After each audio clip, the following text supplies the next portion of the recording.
Exclusive! Pampaserong bus at delivery truck nagkasalpukan sa San Pablo, Laguna. Isa patay, 11 sugatan. Mga uuwi sa probinsya para sa Semana Santa dagsana sa bus terminals. Maluwag na seguridad, sinita ng LTFRB. Francine Prieto, ikinuwento ang mga huling sandali kasamang ina. Reaksyon ng ilang kandidato sa pagkapresidente sa umano'y paglampas ng campaign ad sa Senador Noynoy Aquino at ang Nationalista Party ni Senador Manny Villar sa limit ng COMELEC. Interview sa mga 2009 bar top notcher. Michael V, excited na sa bagong reality sitcom niya. At final rehearsal ng Party Pilipinas bago ang kanilang pilot episode bukas.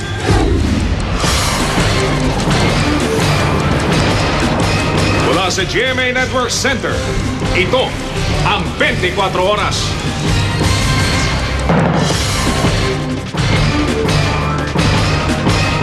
Magandang gabi po. Nagkabanggaan sa San Pablo, Laguna ang isang pampasaherong bus at isang delivery truck. Patay ang truck driver, 19 naman na sugatan. Kaya paalala po ulit sa mga magmamaneho dyan, doble ingat po lalo ngayong maraming babiyahe para sa Semana Santa.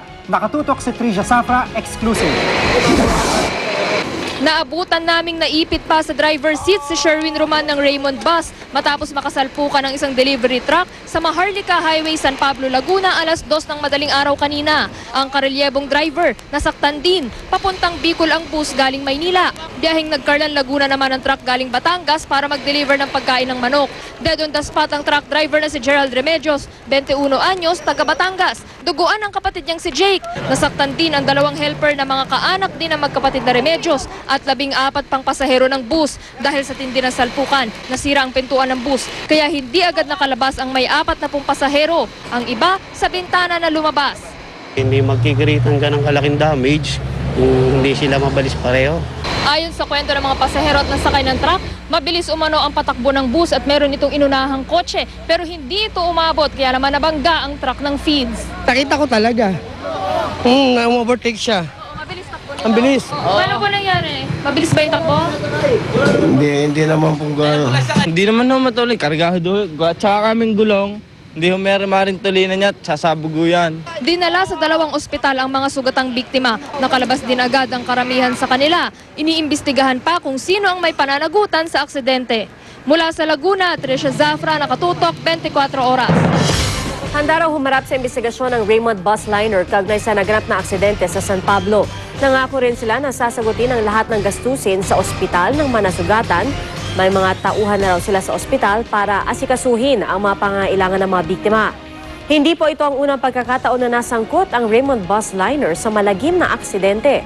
Noong August 2006, isang bus din nila ang nakabanggaan ng pickup ng isang TV news crew sa Pamplona, Camarines Sur. 3 po ang patay. Bukod dito, 4 na insidente pa ng banggaan ang kinasangkutan ng Raymond Bus Liner noong 2005, 2007, 2009 at nito lamang Pebrero. 12 ang nasawi sa mga aksidente. Sa Batangas naman, 25 sugatan ng sumalpok ang isang fast craft sa Batangas Port kagabi. Nakatutok si Ian Cruz. May takip na ang bahaging ito ng Super Cat 23 matapos mabutas nang tumama sa Batangas Port habang padaong alas 6:30 kagabi. Yung reduction gear siguro nila nag-airbound. May pag-atras siguro. Kaya nung pag-back nila medyo hindi na nakayanan ang pag-back. So madali salita sir, parang nag-malfunction ba yung steering wheel? Sa akin hindi steering wheel ang nag-malfunction. Dahil baka engine lang siguro. 25 sa halos 200 pasahero ang nagtamo ng injury sa iba't ibang bahagi ng katawan. Si Mrs. nga, hindi ko man nakapitan na at bumaba. Pagkababa niya, ihisa na, ay nagkataong nagkaroon ng aksidente. Kaya tumilapon siya, nabukulan ang ulo niya. Walang planong magdemanda ang mga biktima. Basta tuparin lang daw ng Supercat ang pangako magbibigay ng tulong medikal. Ang Supercat 23 under maintenance muna. Pagpapaliwanagin ng Philippine Coast Guard ang Kapitan si Custodio Falanlan.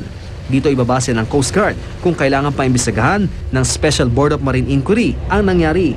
Siniguro naman ng Asian Terminal Incorporated ang tagapangasiwa ng Batangas Port na tuloy-tuloy pa rin ang mga biyahe ng mga fast scrap lalo't magsesemana Santa. Hindi maapektuhan yung ating trips ngayon dahil nga agad gumawa ng paraan yung Supercat. Gagawa sila na 9 trips a day pa rin.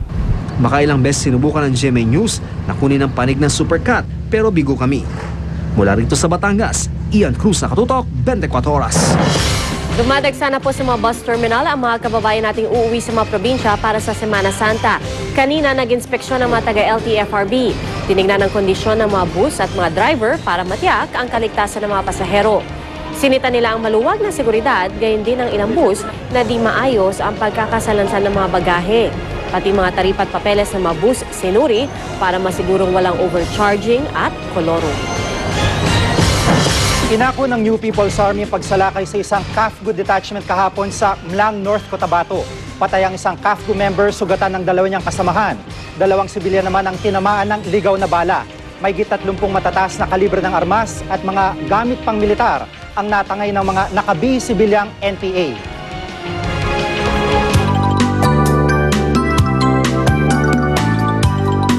Napakarami pong pwedeng pagkabalahan ng mga chikiti ngayong summer at ilan sa mga activities na yan, mga cooking class at basketball clinic. Nakatutok si Dante Perelio. See, after you put the dough here, it's up to you. Isa ang 6 na taong gulang na si Bianca sa mga batang naka-enroll sa basic cooking class na ito. Mismo ang kapatid daw ni Bianca na chef ang nag-engganyo sa kanyang mag-aral magluto. I'm just starting. And how is it? Nice. Is it fun? It's fun. I wanna cook everything. Do you want to become a chef when you grow up? Yes, like my sister. Lalo na pag tong summer, 'di ba? Manunood lang silang TV o maglalaro lang ng computer sa bahay. Mas mabuting naka-enroll sila sa isang program na meron silang bagong matututunan. Don't do this. Si Teacher Becky Barrera ang punong abala sa cooking class. Bukas ito para sa mga batang 4 na taong gulang pataas. It's nicer to teach children than yung mga adults kasi they're so smart, they learn so fast. Kung sports naman ang hilig, may summer basketball clinic ang The Best Center para sa mga edad 6 hanggang 17 simula April 5. Dito matututunan nila ang tamang ball handling, dribbling, defense at shooting techniques sa basketball.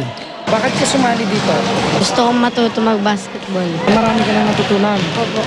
Tulad ng Mag-fake tapos dribble. Tapos para hindi matravel. Exercise na makukuha nila, yung endurance, yung physical training nun.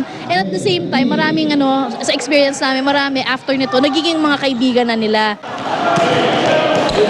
Dante Perelio, Nakatutok, 24 Oras. Bahay ang nasunog sa Sampaloc, Maynila, makikita sa videong ipinadala ni Noemi de Guzman ang paglamon ng apoy sa isa sa mga bahay. Nagsimula raw ang sunog sa isang pumutok na kuryente. Pasado 6:00 kaninang umaga. Mabilis na kumalat ang apoy.